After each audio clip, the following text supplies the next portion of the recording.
ever so much for coming. I'm Gabriel. I'm the CEO and co-founder of Dust, and it's my pleasure to have Charles, the CTO of Alan, and Sylvain, the Chief Product Officer at Payfit, with me to talk about not just Dust, promise, but actually how they think about generative artificial intelligence as a technology, how they're trying to make it valuable within their teams, and where they see things going. And of course, in the course of that conversation, I hope that we'll get some details on what's working, what's not working, where they feel they've been disappointed or maybe pleasantly surprised, and also technically or pragmatically how you roll it out, because it's nice to see the slides with all these fancy numbers, but when it gets to actually understanding what team you put in charge of it, how many people you should expect to have run it. I got a great question earlier on, how many builders of assistants, how many users of assistants is everybody going to understand this technology, et cetera, et cetera? These are really useful questions. I think Picasso said when art critics gather, they talk about form and structure and meaning. And when artists gather, they talk about where to buy good canvas and cheap turpentine and good paintbrushes. So the goal here is to talk about the turpentine and the paintbrushes. Maybe I'll let Charles start. Just quick introduction on Alan, the size of the company, what you do for those who might not know, and how long you've been thinking about GenAI broadly. And maybe just your mood this week about GenAI, one adjective. Great. So I'm Charles, I'm co-founder and CTO of Alan. I'm also a non-executive co-founder of Mistral AI. I had my, we should start first with the numbers about Alan. We are about 600 people. We're a health insurance company, providing health insurance for companies in France, Spain, Belgium, for 25,000 plus companies. We're covering 500,000 people. And our story with GenAI. So I had a formal training in AI about 15 years ago, at the time when everybody was telling me, don't study neural networks, it's never going to work, you should not bother with that. And so I was gullible at the time, so I listened to them and did not study that. And obviously that was wrong. And then I went to work at Facebook, Instagram, Twitter in San Francisco, came back to start Alan in 2016. And when I started Alan, I said to my co-founder, Jean-Charles, we're not going to be using AI for the first X years until we have like a good platform, good data, good everything. And so we decided not to hold off on AI. And then something changed in 2022, basically generative AI. It was not even called that at the time. It started coming up, like there was something that was happening. And actually Stan, Gabriel's co-founder in Dust, was a really good purveyor of that feeling because he was working at OpenAI at the time. And but basically decided to go all in on AI, started to transform completely how we were working at Alan, and so decided to move everyone to start using AI, and our objective became that 100% of Alaners would start working with AI in their productive work, as well as using AI to reduce our cost to serve and creating new products with AI. What's the mood this week? What's your mood on GenAI? My mood this week is I'm super grateful about generative AI because we've been in performance review week at Alan this week, and basically like without it, it would have taken me way more hours than I had, and basically hours that I had reserved for my sleep. So I'm really grateful for that. I think it's what some of the performance assistants are the most used at Alan there this past week. Yeah. Thank you very much. Sylvain, let's hear it from you. Yeah, so if you know Payfit's payroll and HRS software, mostly in France and in Spain and the UK. So we try to run payroll, a very simple thing, for non-payroll experts. So we have 16,000 clients, roughly 250,000 payslips that are generated every month. And really the topic is like to simplify payroll for non-experts. The way we looked at AI or GenAI especially is two big categories, right? Internal efficiency, or whatever name you want to use to improve unit economics, and then also external customer-facing use cases, and then all the different cases. But I think performance review is likely, you have always the question around how do you drive adoption, right? How do you teach those things? Where do things emerge? And I think we started really to focus on that with like a small team of 3 to 5 people in summer 2023. And the first use cases with Dust piloting end of 2023. But the biggest use case of where you could ask, did you try this, etc., was actually all the people writing performance review internally. Because when you receive 20 requests, I hope it did not degrade the quality of of those performance reviews. But I think like we look at many use cases, and I think the mood is I would use 2 words: impressed and overwhelming, because I think we need to talk about that as well. Impressed and overwhelming, grateful. Okay, so with this introduction, I'll give you the 1-minute pitch on why we started Dust and why and our mood right now. So Stan and I have known each other for a little over 20 years. We started our first company in France in 2011. It was acquired in 2014 by a company called Stripe that does payments. And we were very lucky to join Stripe when it was about 100 people and spend 5 years there. And when we left, it was about 3,000 people. And a lot of stuff happens when you go from 100 to 3,000 people. Things change all the time. People stop knowing each other. People stop trusting each other. Information gets lost. Information gets stale. And that was my first-hand impression of, wow, we're a well-run company and still stuff is getting lost. I wonder what it's like at larger companies or older companies or legacy technology companies. I then joined Alan as a product lead in 2020. And Alan was a company that I was excited to join because everything was in writing, everything was asynchronous, and it was going to work perfectly, and there were no meetings, and I thought it was... And it worked perfectly, absolutely. Right? And so doing that journey of growth from 100 or 150 to 500 people again, and trying to see how has the technology changed to help us, people in this room and people on our teams. We have most of our value to the company is making good decisions. But when we look at how we spend our time, most of our time is spent collecting information, gathering context, asking for data, copying data from one place to another place, and moving it along. And I felt that software hadn't come as much as it could have. Stan was a research engineer at OpenAI. He left at the same time I did, so he was 3.5 years into OpenAI, and we said, all right, this seems like the right moment to try and build a product that can be a layer that provides intelligence and support to companies that want to move faster. Not necessarily something that changes their product, because the chief product officer at the company is probably already going to be thinking about that technology, but something that can be a common layer for all the teams to plug into and to build their individual workflows in a way that helps them get rid of the boring part of their work and focus on what adds more value. And that's what Dust is really about.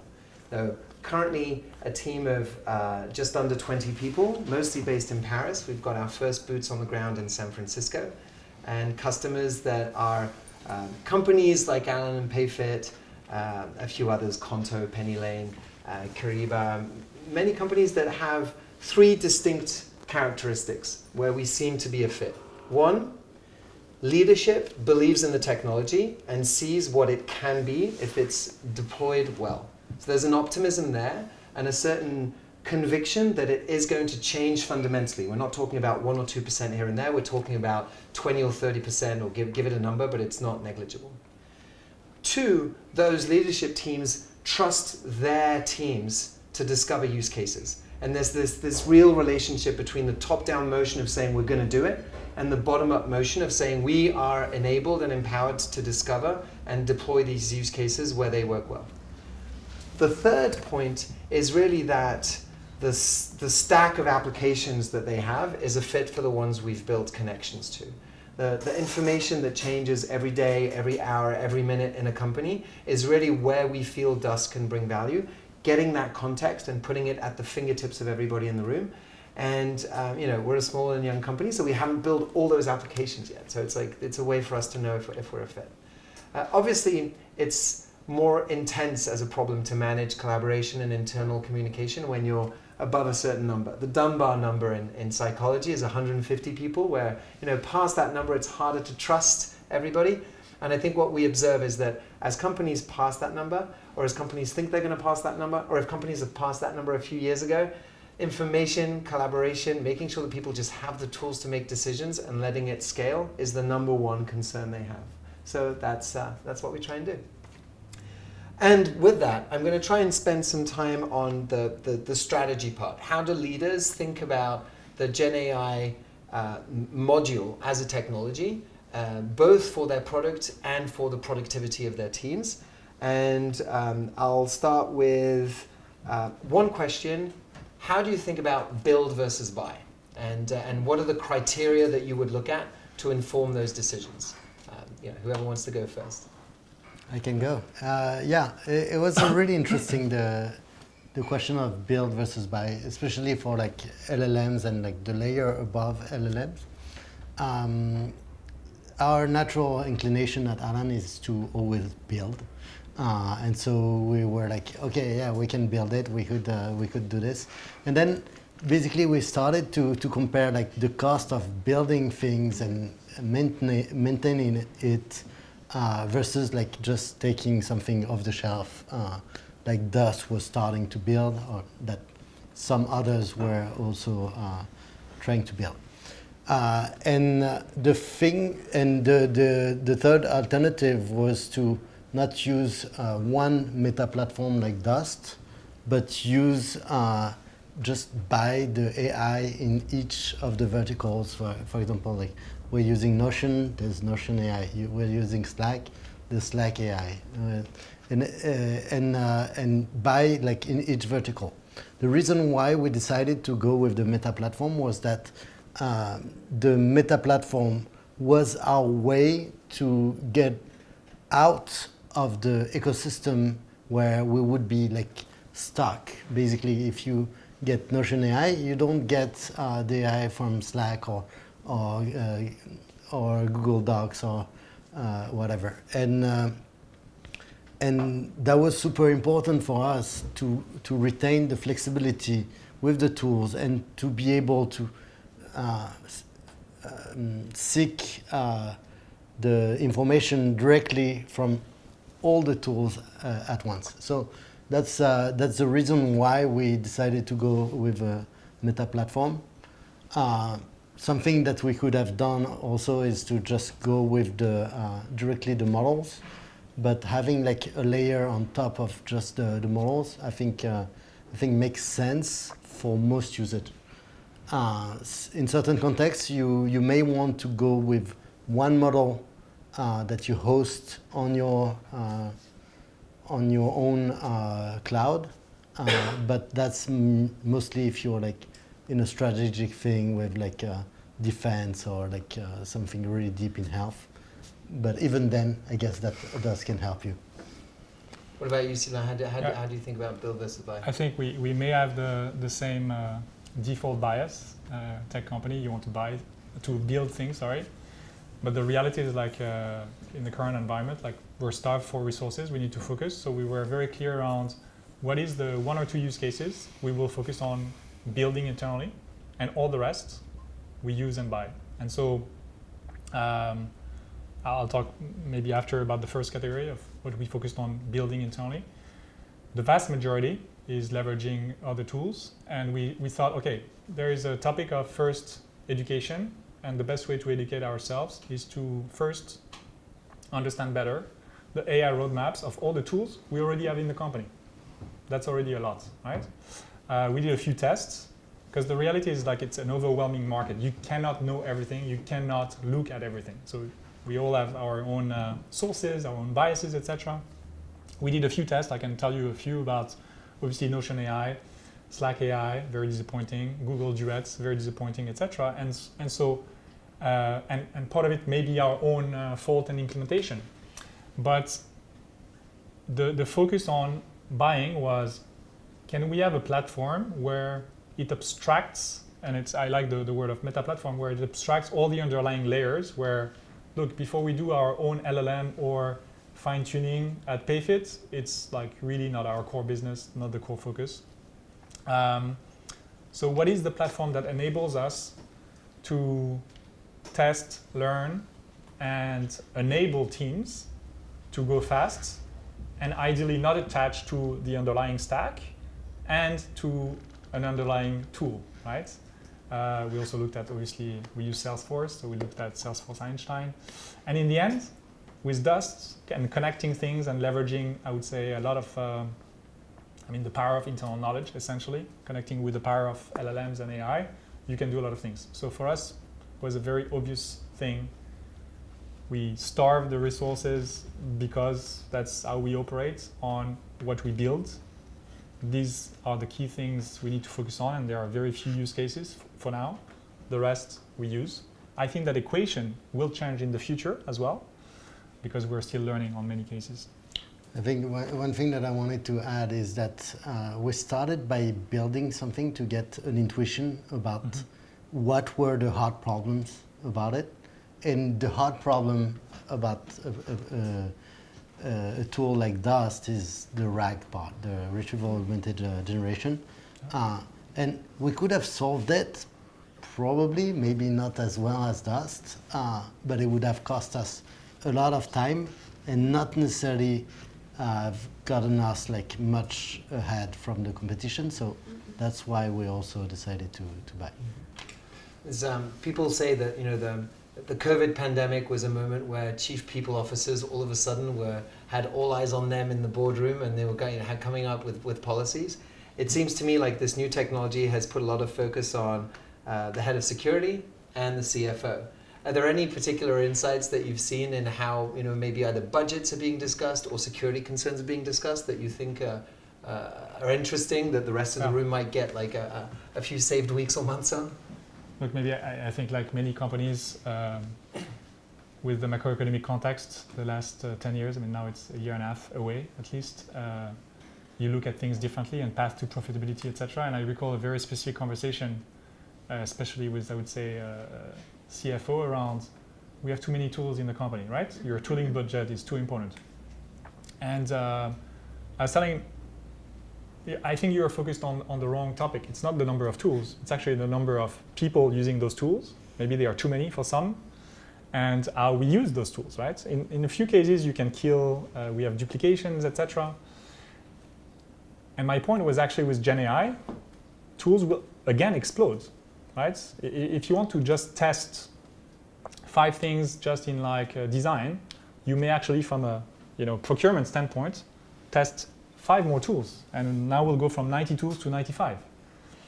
Yes, you need to control that part, but I think it's how do you leverage your tools, what return on investment you get out of them.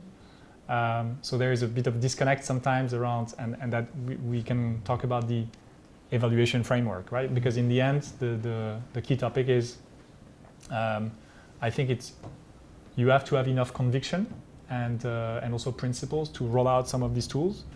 But you also need to show a certain level of return on investment. So we don't, for instance, evaluate all assistants on Dust, whether they are like mathematically like giving us, etc. But like we did that on 1 or 2 use cases where we used Dust effectively, and we kind of looked at that framework and said like, yeah, for sure, that confirms and that's good enough for us to then say, we can allow the creativity and other use cases to emerge.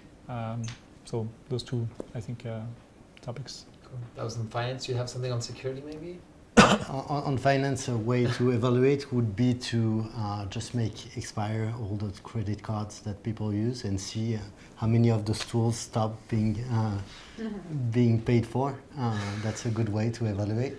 Now, on security, I think it's super important to give a framework to the team so that they can actually start using LLMs. And so, like, initially, everybody was freaking out about like sensitive data getting sent to OpenAI in the US, and like you're not supposed to do that with GDPR, and so what's going on? I think we've found some solutions over the past year and a half. In terms of security, I think the one thing that people don't really think about is that the LLMs are really bad at lying, at not telling the truth. So if you try to plug an LLM to your database, you're probably going to have trouble because people are going to start hacking your systems. So that's one thing that people should be aware of, and it's like, don't just trust that piece of technology with your data. Put a framework around it so that you can make sure that the people you use it who don't have like as much sophistication, they're going to be safe when using that. And then, like, I mean, I think one key around security is that a lot of people misunderstand how LLMs actually work, and they tend to believe that if you use data with an LLM, like, it's going to be retrained on your data automatically, which is not the case in most cases, and it doesn't actually need your data to function. And the probability that even if you retrain an LLM or you put like some framework around it to use that data, the probability that it actually regurgitates your data is close to zero. So the risk is more of a compliance risk than an actual security risk on that side. Yeah, it's a question we get a lot. It's like if I put the business plan for next year in the model and it retrains on the business plan, and I guess that the way I'm trying to say, the LLM doesn't care about your business plan. It's a very small drop. It's like Google indexing the web and not starting every single business on the planet, though they started a few. All right, we're going to talk a tiny bit about like concrete use cases, but I just want to get a pulse in the room for your overall comfort with the technology itself. If we take the ski analogy, is everybody 3rd star or above on LLMs? Does everybody feel like the actual technological bricks? Because we can get like a little precise on use cases, but I don't want people to feel too lost. So we can discuss retrieval augmented generation. Is that something we're comfortable with? Right, okay. Multi-tool assistance, is that people, okay, great. And I think those are 2 fun bricks to work with to begin. So, okay, let's talk about, so Dust, for those who are still wondering why they're in this room, we provide the platform to build these assistants, right? Access to your data, access to the top models, and hopefully an interface that makes it easy to design, deploy, maintain, and iterate on these new colleagues in some way. And the numbers are sometimes a little surprising. I know that I often go and talk about the integration at Alan, and I say, every day some 150 models or assistants, get used at Alan. People are like, wait, but that's too many. They must get lost. And I was like, all right, yeah, but the individuals will say they've used 1 or 2, and that fragmentation hides an adaptability to their workflows. So maybe could you give a couple of use cases that you find interesting that have nothing to do with each other, and you're like, all right, this is how diverse the world looks like in Alan with Dust. The one use case that we've really worked through, we've worked on like every single vertical, but like one thing that really worked super well was integration of Dust in our sales processes. Basically, before Dust, like a salesperson would just like go through the gigantic amount of data around about their account. They would get lost. They sometimes would come unprepared in front of people. So we built a Dust assistant that is just an account summary that takes all the data about the account and compresses it into something that can refresh the idea of the salesperson. Then we have the meeting. We do a transcription of the meeting. Then we use an assistant to generate the notes of the meeting. Nobody likes to put things in a CRM. Thanks to Dust, we can actually put all those notes almost automatically into our CRM and then generate a follow-up email with another assistant. So we got all those bricks with different assistants for the whole pipeline, for the whole meeting workflow for sales. And the interesting thing is that since we have those notes that are like well formatted, that are done the same way for all the salespeople, our marketing team becomes much more productive because they will take I don't know 100 of those meeting summaries and be able to extract the intelligence super easily, which was not possible before. And so down the line, we have figured out that we increased the productivity by about 20% for sales, which is kind of crazy to get that kind of productivity, and it allowed us to actually reduce our cost of acquisition, and ultimately we can hire more sales because it lowers the cost of acquisition. Yeah, that's the paradoxical thing that people are like, are you going to replace people? No, we're going to hire more people. the Jevons paradox, you actually hire more people thanks to that. Surprising use case for you, Sylvain? I Or think maybe not surprising, but I valuable? think what's super surprising is the diversity, right? You can go from an assistant dialoguing with your persona as a design person to a SEO person or content writer that optimizes their workflow and gains a lot of time to we put a lot less effort so far on the sales use cases, and conversely we put a lot of effort on customer support because we have a kind of maybe very similar to Alan as well, a depth of complexity, from very simple thing. I lost my access to my account to I have a redressement URSAF and I don't understand exactly how to interpret this. So our customer support team is from level 1 tickets to people that are 20 years of expertise. So we did 2 assistants that kind of work together, and I think that's also the chain assistant or the multi-tool is super important. You have assistants that help to resolve kind of tickets and this internal facing, right? And also assistants that help investigate, right? And we also developed in that kind of chain assistant view a fiability score, because we want to say should we go on a ticket? Are we confident enough based on our knowledge sources and the assistants? Are we confident to send it to the resolution one or to the investigation one? A lot of interesting things around tone of voice and content writing and checking things, all the meeting summaries, obviously. Very helpful for people like me that sometimes have to what happened in the last month? What are your top highlights?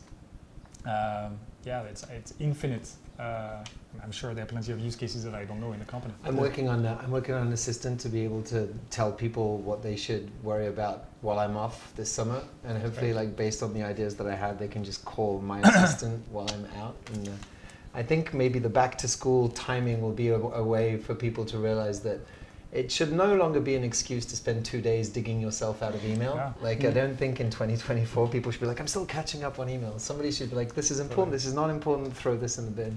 And hopefully we'll have some things to show on that. Yeah. Challenges today. What's not working? Let's be super, super honest, and I promise to take notes if it's a feature request that I can fix before the summer. I think there are still a lot of things where you're surprised, right, by the technology. You're switching, you're working on a use case, you're switching LLMs, that suddenly it works better, suddenly it works less well, and you cannot fully explain it.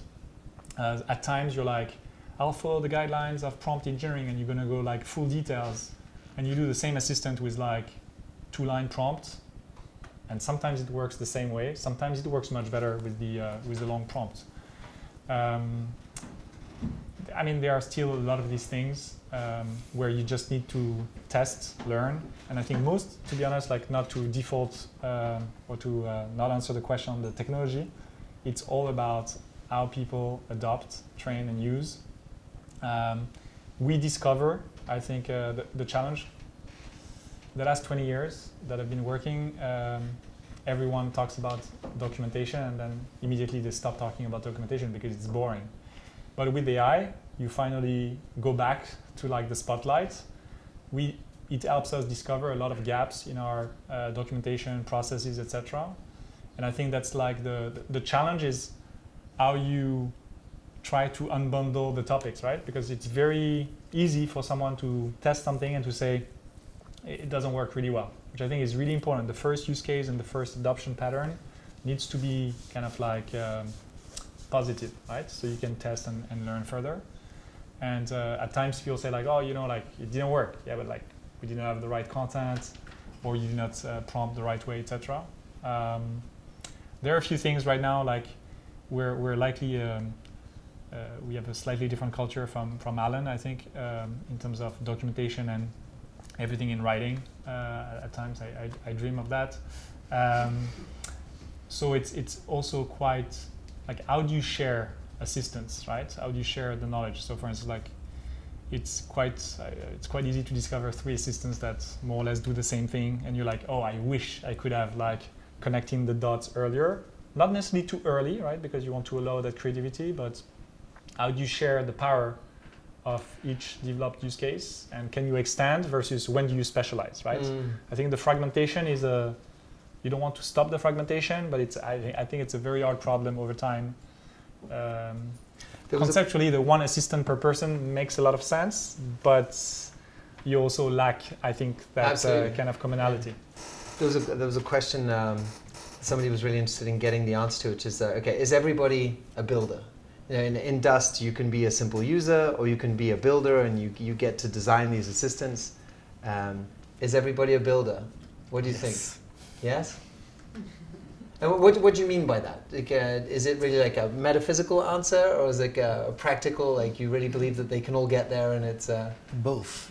I think that everybody has their challenge in their own work, and if they can use like a tool to help them with that work, especially in our kinds of companies, like I think they should be allowed at least to do it, and then they should try it and see how much they can iterate on that.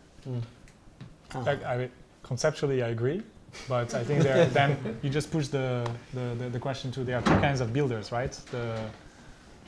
The super builders and the basic builders, whatever you call it. Yeah. I think like philosophically, it's very important that you have a few, and I'm sure we'll talk about that, you have a few likely AI champions that maybe master the technology and the techniques better than most people. But the magic comes when you combine them with like the expertise of the tasks or the jobs, right, that you have. And in a job, you have multiple types of tasks that you can do repeatedly or that you can automate. Well, let's talk about that. Yeah, what's the exact structure that you think makes sense? How often do the champions and the experts meet? Is it a weekly catch-up? I mean, even if we would replay what we did at Payfit, likely it would play differently, right? So the way we started is like essentially 3 champions, and we try to meet teams by teams, 25 to 50 people at a time,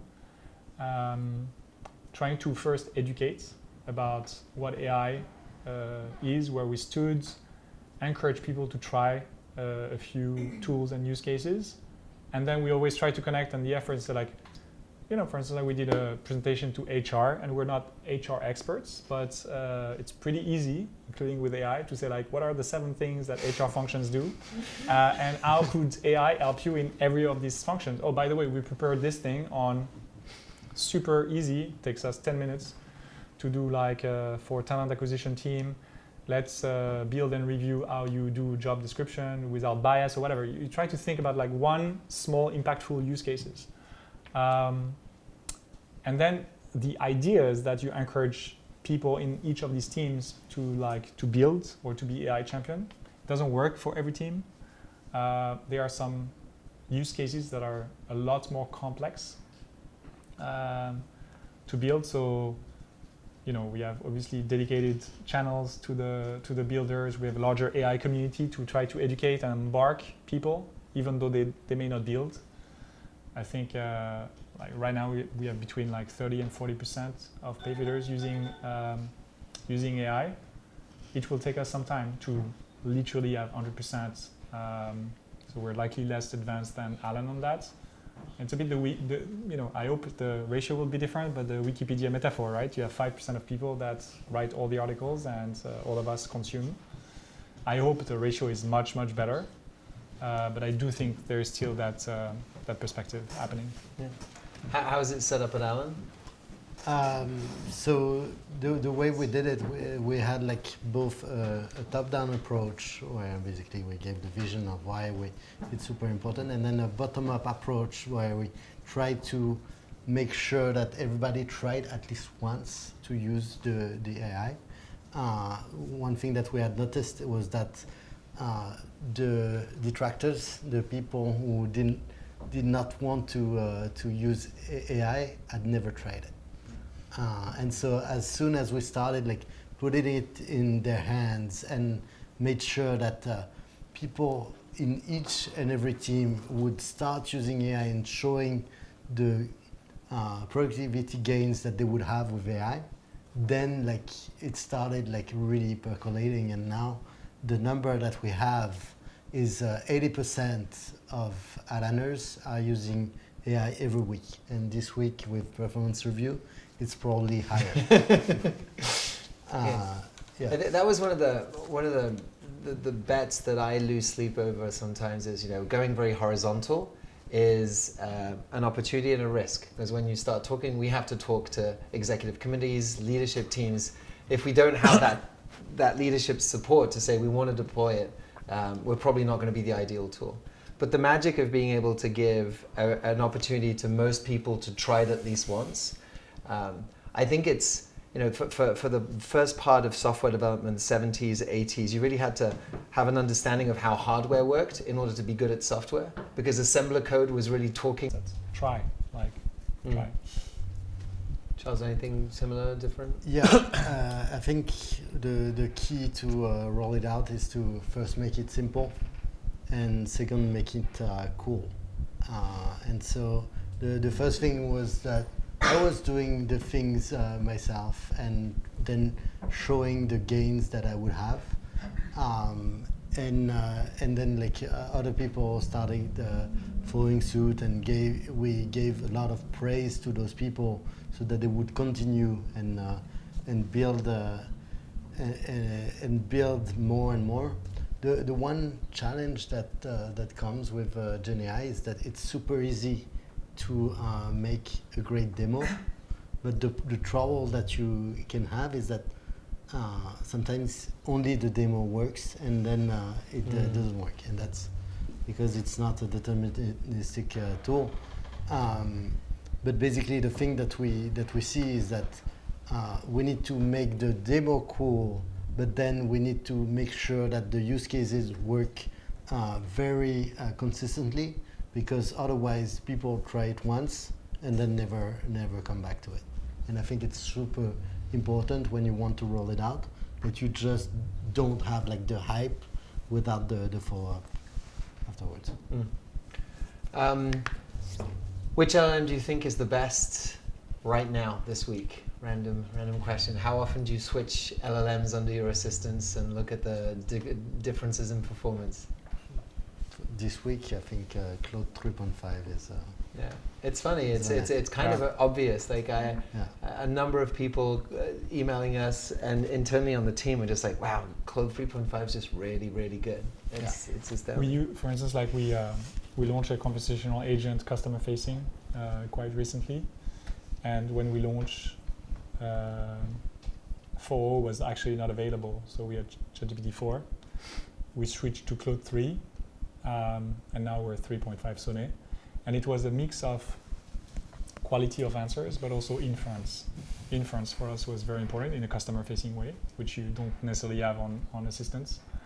But it's hard to keep up. It's just hard to keep Just up. hard. I mean, I'm glad that it's hard to keep up because that means that people are like, well, okay, Dust will help us on that. But it's pretty alarming, an alarming pace because it's very active. The one that works super well for code is CodeStraw, the one from Mistral. Yep, I've gotten some feedback. Yeah. So right now we support Anthropic, Mistral, Google's models, and OpenAI. I have to say that being in France, we do get people who test Mistral straight out of the box. We actually have companies who just want Mistral and none of the other models right now. So it's one of the things to be very proud of right now, to be in that race. Okay, let's talk about numbers a bit. You mentioned 20% productivity gains. Is that like for the camera? Is that where do you think the number of like the target that a company that decides to do this really seriously, that says, all right, we're going all in, leadership is going to support this, we're going to have the right teams and the right skills, and starts the clock now? What actual productivity gains do you think we can hope in 6 months, 12 months, if they're really serious about it? Super difficult to Yeah. actually give a number. But I think Closer to 20 than to 5? yeah, and Closer to maybe 20 than more. to 50? Maybe more. Okay, Maybe more. maybe more. Maybe closer to 50. If you do it in certain things that can be truly automated, because like there's not only like the productivity gains that you get just by removing the task, you also get some gains because the tedious tasks get removed. So you get people who are happier doing something that is more meaningful, and so they have much more impact. And all those impacts ultimately lead to the collapse of the talent stack, where basically instead of having a team of 8 people, the 2 pizza team basically, you can have like a team of 2 or 3 people do the same work as the team of 8 people. So it's probably 50%, but it can be much higher. That's like in the long run. 400%, right? Actually, Yeah. 2 to 8. I'm kidding. I mean, like you may not do it in the That's same it. time, etc. But yeah. Okay, and I guess this is maybe something to, like, we're all like pretty close to the topic. Everybody's been hearing a lot about it for the last 18, 24 months. Have you gotten, like, how has that number changed over time, basically? It's like, if I were to ask you last year, do you think we can hope for more than 20% productivity gains? Were you more optimistic then, or were you more reserved? Is that number trending up? If I ask you next week and we shoot this again, is it going to be like, all right, it's like 50% at least? Then we'll come back and bring the cameras and do it again. I mean, it fluctuates a bit, but I think I would have stayed around the same number. Yeah, I think we had. I think you have to look at again some use cases, right? There are some where we don't spend too much time measuring. We just literally ask the 2 or 3 people, how much did it really help you in your job? And we have some, I think, some content writers or SEO people that say like, I gained 50%. I'm not going to check if it's 35, 52, whatever. I'm good enough with that qualitative answer. On some other parts where we invest a lot more efforts and it's like, tens or hundreds of users, like around some customer support thing, we roughly aim for 20%. And I think it's very easy to get the first 10, 15. And then there's, I think, it's similar to the fluctuation that he talked about. But I'm very bullish on that it's 20% plus. In some, it's going to be much more. And 20% is amazing. Yeah, that's what's quite incredible. Is like the technology already gives us that optimism. And it's still progressing. And it's still progressing, but even if it froze and we didn't have new models, just deploying that level of technology to all the different parts of the company where it deserves to be, those productivity gains are there. They're ready to be harvested, basically. Yeah, definitely. I think we're much slower on the cultural side, basically, of that diffusion process of the technology than we've been on research. So even if, as you said, we froze the research, I think we have a lot of gains to be had, like across society, and possibly like much higher than 50%. Great. Vision. Do we care about it? Is it useful? Do you use it? Do you think the companies should use it more? And so just roll it out. So yeah, we're happy. I think for us, we have some use cases, and I think we share some of the use cases that we've been using OCR for a while. From social declarations that are fun to parse, to expense management, etc. We have tested it. We have not rolled it out. Mostly because so far the quality and the gains are not yet good enough in our use cases where we cannot afford to make mistakes. But in our different tests, it was between like 88 and 95% good, and it's progressing still massively. And I'm talking like payslips, social declarations, etc. So I'm convinced that in the next 2 or 3 years we'll use it a lot more. I think there are some like maybe gimmicky yet very useful use cases, like you just upload a screenshot or a part of your website and you ask for like a design critique or whatever. I'm not sure the designers will always be happy about that additional stress, but just giving that example, because I think it's again, like you see that not to challenge others but to augment yourself, and like it's a bit like your assistant that does objection handling with whatever you produce. I think for us, vision was one of the ways to also have many companies that we've been talking to for a while think about the cost of building versus buying and maintenance in a concrete way.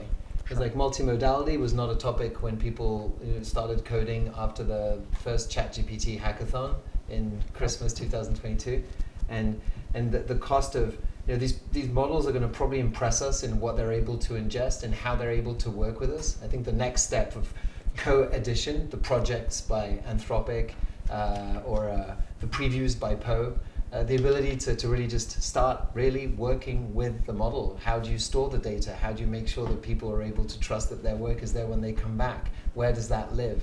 All of a sudden, the product that needs to harbor that is very different. We had some cool projects. We did a hackathon recently, and there was one project that used vision to try to help people support their navigation patterns on Payfit. And so it's basically analyzing screenshot of the website live to tell you which action to take, and it worked pretty well. So I'm sure there's a lot of things that we need to think through still using vision. We could go on forever, but I just want to check in with the room. Are there any questions that you want to ask them? They've promised to say the truth and nothing but the truth, so it can also be about Dust. No? Okay. Yep. Do you have an estimate of the percentage of people that are still not onboarded on Dust and doing other platform on their own with their personal account, or do you feel that everyone is using the platform provided by the company? Clearly not. The way I know that is like, and it was before we had Dust, but when we were trying to engage everyone with the use cases of AI, people would tell us, hey, like, oh yeah, I use it on the side, and no, but I used it for the performance review. I was like, okay, I thought we talked about PII and other topics. We look at the usage. I think we have still we have two parts. We have a way to go on adoption of Dust assistants and AI in general in the company. We have how do we integrate some GenAI in some existing workflows, right, where people use AI without actually noticing, and we have some of the first use cases there. And then we have still like a small minority that may not use the internal provided tools.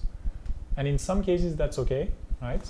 You want that level of freedom if it's within a frame, essentially confidentiality and PI for us. But we have to make it so simple that it's like obvious. It's connected to the internal knowledge sources, etc. That your incentive to use essentially ChatGPT directly is like close to zero. But I'm sure there's this percentage. Cool. That's actually the one big risk that we didn't mention on security is shadow IT, and having like a meta tool like Dust actually helps a lot. Not have that shadow IT. Then like there are some preferences around UI that sometimes make you want to use like certain tool versus another. We'll keep working and getting better. Charles, Sylvain, thank you very much. Plenty of time to catch up for everybody after this, so the questions do not need to stop now. But yeah, pleasure having you over, and we'll hope to do this again. Cheers. Thank you.